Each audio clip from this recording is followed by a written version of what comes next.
وَإِذْ قُلْنَا لِلْمَلَائِكَةِ اسْجُدُوا لِآدَمَ فَسَجَدُوا إِلَّا إِبْلِيسَ أَبَى وَاسْتَكْبَرَ وَكَانَ مِنَ الْكَافِرِينَ। এই শয়তান দেখেন কত আমল করলো, তারপরে আল্লাহ তাআলার একটা হুকুমকে অমান্য করার কারণে আল্লাহ তাআলা তার উপর অভিশাপ দিলেন, মালউন নামে তাকে দুনিয়াতে পরিচিত করে দিলেন। আর আমরা তো দিনে কতবার আল্লাহ তাআলার হুকুম অমান্য করছি না? বলেন, একটা দিনের কতবার আল্লাহর হুকুম অমান্য করছি, চিন্তা করা যায়? তাহলে আল্লাহ তাআলা আমাদেরকে কি দিবে? শুধু জনাবে মুহাম্মদুর রাসূলুল্লাহ সাল্লাল্লাহু আলাইহি ওয়াসাল্লাম তিনি আল্লাহর কাছে দোয়া করেছিলেন, আল্লাহ আমার উম্মতকে সমূলে যেন ধ্বংস করিও না। আল্লাহ উম্মতের উপরে আসমান থেকে কোন গজব নাজিল করিও না। আল্লাহ তাআলা তার দোয়াকে কবুল করেছেন বলেই আল্লাহ তাআলা রাগ হয়ে আমাদের উপর কোন গজব নাজিল করেন না। সুবহানাল্লাহ বললে কেন? সে আল্লাহ তাআলার হুকুম মানার দরকার আছে না নাই? বলেন, আল্লাহ তাআলার হুকুম মানার দরকার আছে। ভাই, প্রিয় ভাই, দিনে কতবার আপনার শত শত মিথ্যা কথা বলছে, ঠিক কিনা বলেন?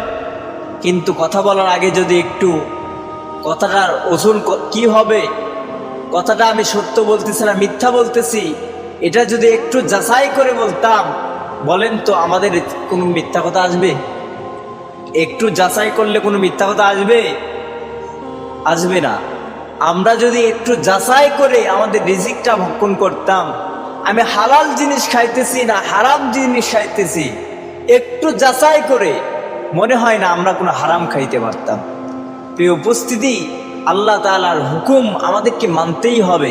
শয়তান যদি একটা হুকুম অমান্য করার কারণে আল্লাহ তাআলা তার উপর অভিশাপ দেন, আর আমরা বান্দারা তো দিনে 5 বার আল্লাহর হুকুম অমান্য করছি, ঠিক কিনা বলেন?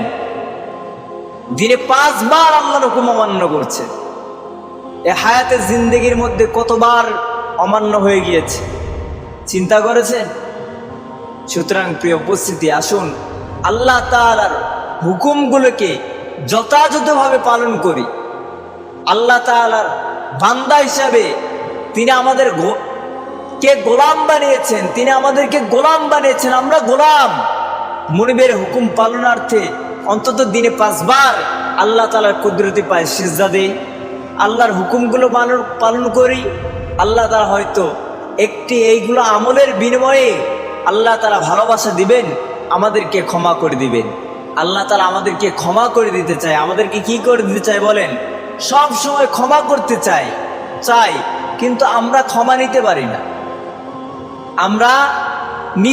না, আল্লাহ তাআলা দেওয়ার জন্য প্রস্তুত, কিন্তু আমরা নিতে পারি না।